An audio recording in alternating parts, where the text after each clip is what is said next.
महिला को रोजगार देछि बयन ग्राम 40 रु 45 जन महिला होइछंती स्वावलंबी। पारिश्रमिक वृद्धि करने को हेले सरकार को अनुरोध करिसेंती। राज्य सरकार पक्षर जगतसिंहपुर जिला रघुनाथपुर ब्लॉक अंतर्गत जयपुर ठारे निर्माण करा जायछि बयन ग्राम। एठारे 40 रु 45 जन महिला बुणाकार होइछंती स्वावलंबी। अन्य महिला पालुछंती उदाहरण। ए बुणाकार माने सेमानक पारिश्रमिक वृद्धि पाई सरकार को करिसेंती निवेदन।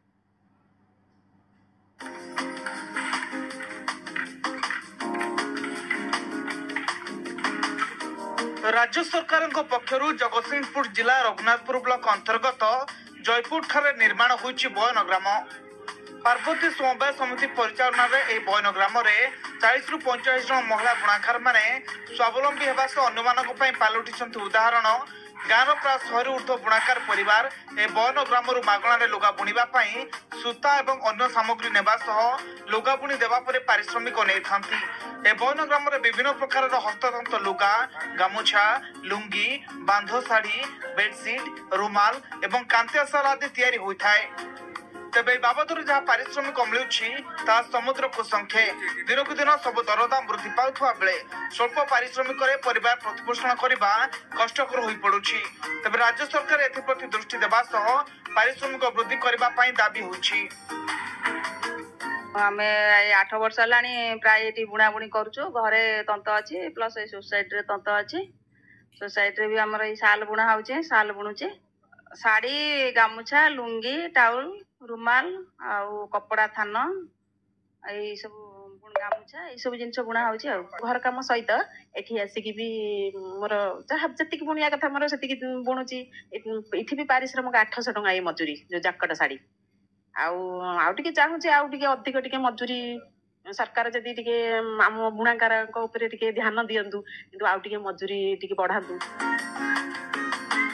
प्रतिदिन महिला माने निज घर काम कर सारी ए बयन ग्राम प्राय 4 रु 5 घंटा समय दे थांती। एठारे प्राय 80 प्रकार हाथ तैयारी तंत बुणा लुगा आदि तैयारी होइताय। ए सब को राज्यर विभिन्न स्थान रे बिक्री करबा पई व्यवस्था होइछि।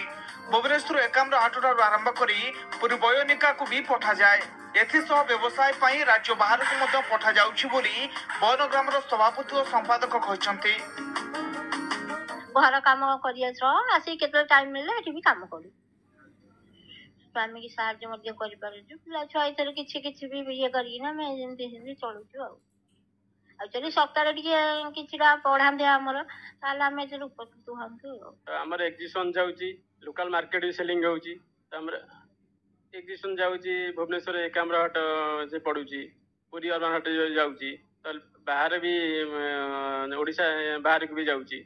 एबे हाली ग्रुप ए जाइथिले, हरियाणा जाइथिले, दिल्ली भी जाइथिले, गुरगांव जाइथिले।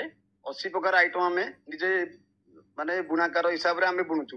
तापर लूम भी इठी पड़िची। प्रत्येक बुणाकार घरे 2टा नेखा लूम अछि। तथापि बुणाकार टिके अशांति अछंती कोन पई आज्ञा हमर तांकर पारिश्रम ठीक से पाई पारु नाहंती। जो 200 टंका पाइबा कथा सेटा टिके डबल हेले अधिका हेले सेवन तांकर परिवार पोषि पारिबे। जिलार एकमात्र बयन ग्राम द्वारा 40 रु 45 जन महिला बुणाकार माने स्वावलंबी होई पारिथिबा बेले राज्य सरकार एमानक पारिश्रमिक प्रति दृष्टि देबा जरूरी होई पड़िछि।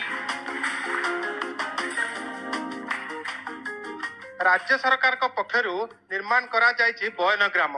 एथारे प्राय पाखापाखि 40 रु 45 जन महिला से लुगा तैयारी करी तांकर परिवार प्रतिपोषण करछंती। हेले राज्य सरकार पक्षर मिलुथिबा पारिश्रमिक ता समुद्र को संख्या भली कहते। तेणु आगामी दिन में सरकार जदि तांकर पारिश्रमिक द्विगुणित करते ताले निजे से स्वावलंबी हेबा सहित अन्य मानक पई उदाहरण सृष्टि करि पारंते।